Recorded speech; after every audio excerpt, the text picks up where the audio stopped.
Welcome to Ask Susan Live. It's the place every Wednesday where we go live with the questions that you've been asking me about. And if I haven't met you before, Susan Lazar Hart, your transformational mindset coach, working with women over the last 20 years, guiding them into creating a life they love, into trusting that voice, that deep voice that is in with all of us, that we've been taught not to listen to. Why? Never mind why. Let's move on to creating lives we love living and showing up for ourselves. Because when you're on an airplane and all of a sudden they show you if the mask comes down, don't put it on everybody else first. Put it on you. Because if you're not full within yourself, if you're not ready, you can't create anything else that is ready. And when you start asking other people, especially in relationships, to meet you where you are, be really clear where you are, right? So today we're going to talk about what is it costing you not to listen to where you are, to who you be, right? And it's not about theory. It's not a cute inspiration. It's about what is it costing you in your energy, your peace of mind, your relationships, your time, your self-respect, and your joy. Because every time you override what you know to be true for you, from your heart, you actually let yourself down, and that's a cost. So what's the cost? Asking everyone else what they think before you check in with yourself. Staying too long in something that you already know doesn't work anymore. Yeah, saying yes when your whole body is no. Overriding exhaustion, resentment, sadness, or discomfort by keeping busy. Yeah, one of the things about vulnerability, being willing to say, wow, I actually need this time for me. I'm listening. I need this time for me. That's the willingness to be present with you and not override. That's about listening. Yeah, because when we override ourselves, when we override what's true, the cost is everything. All your hopes, all your dreams, all your desires, all your trust in you. Would you agree? Have you ever been there when you're like, oh, I just don't know what to do anymore? Well, it's because we've never been actually taught to listen.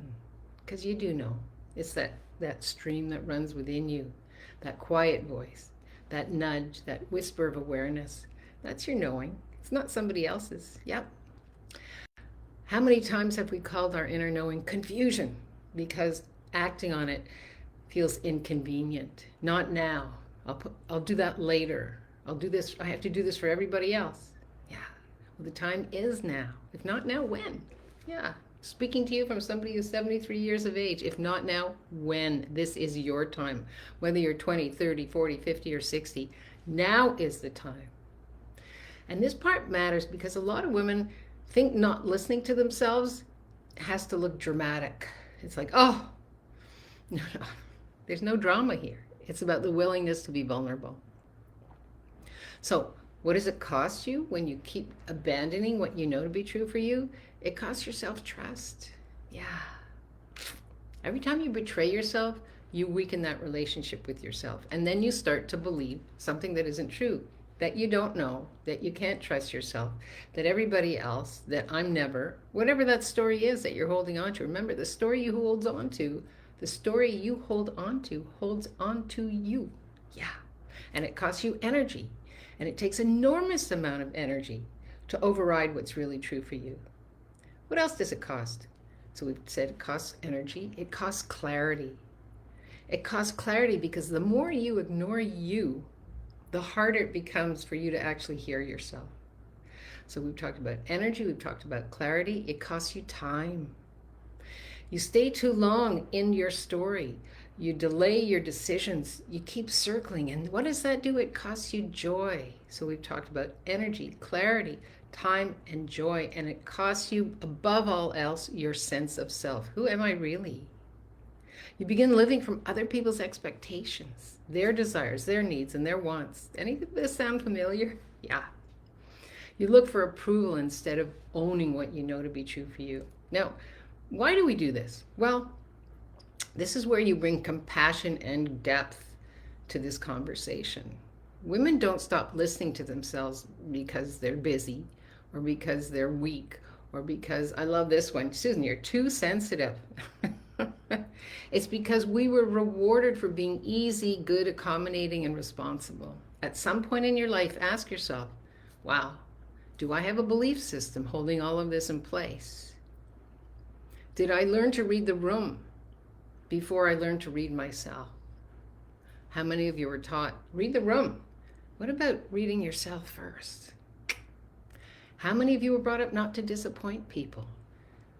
To trust someone else to handle the consequences of whatever it is that you're creating. You know, I was raised, my dad always used to say, just tell them your father said so. I'm like, wait a minute, what does that say about teaching the child to actually ask, if I choose this, what will this create? Yeah. And then listening. What a wonderful gift to give a child. Well, yeah, that's a choice. That's an interesting choice. And what do you think that will create? Would you be willing to treat yourself like you would treat a child?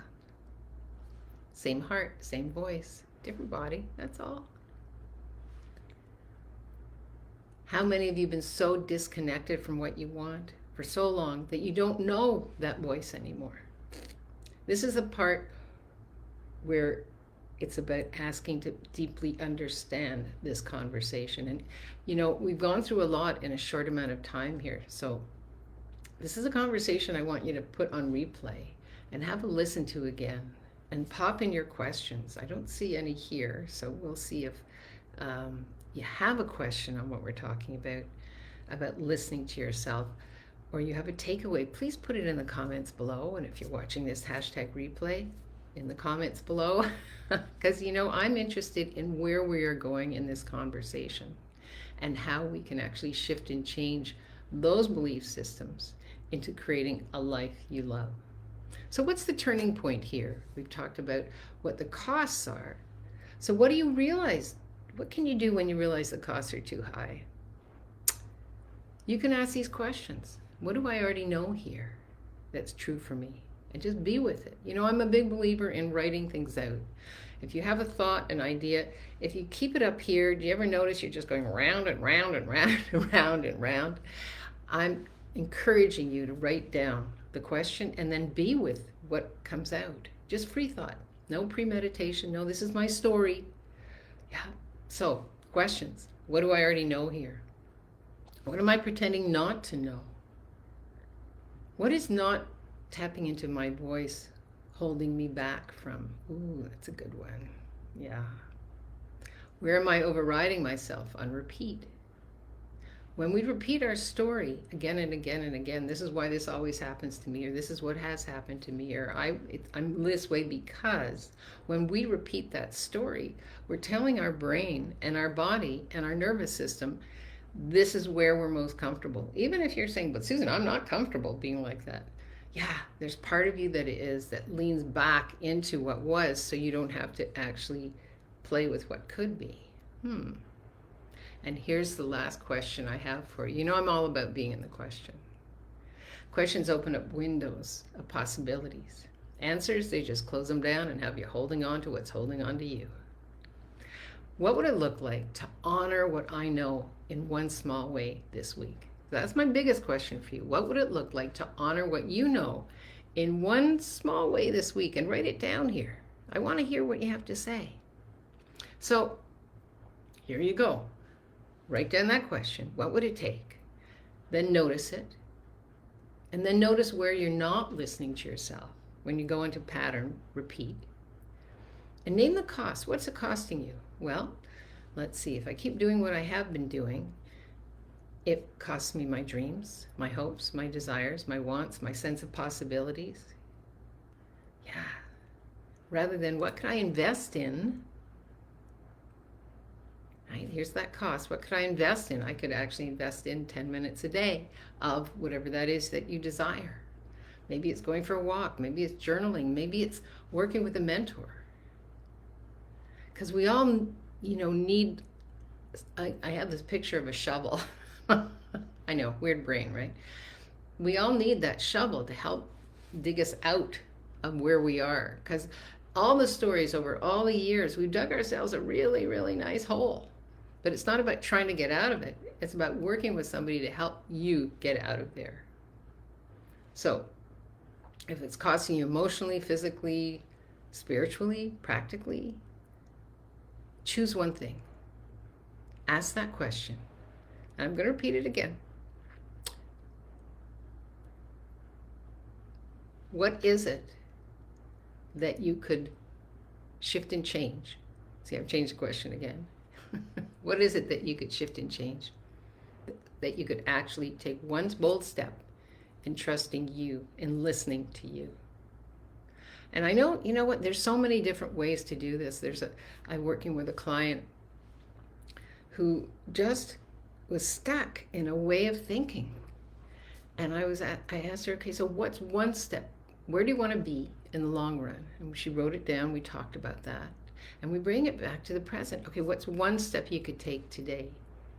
And what she actually ended up doing was going to a weekly meeting in which she could share what was working for her and what wasn't working for her.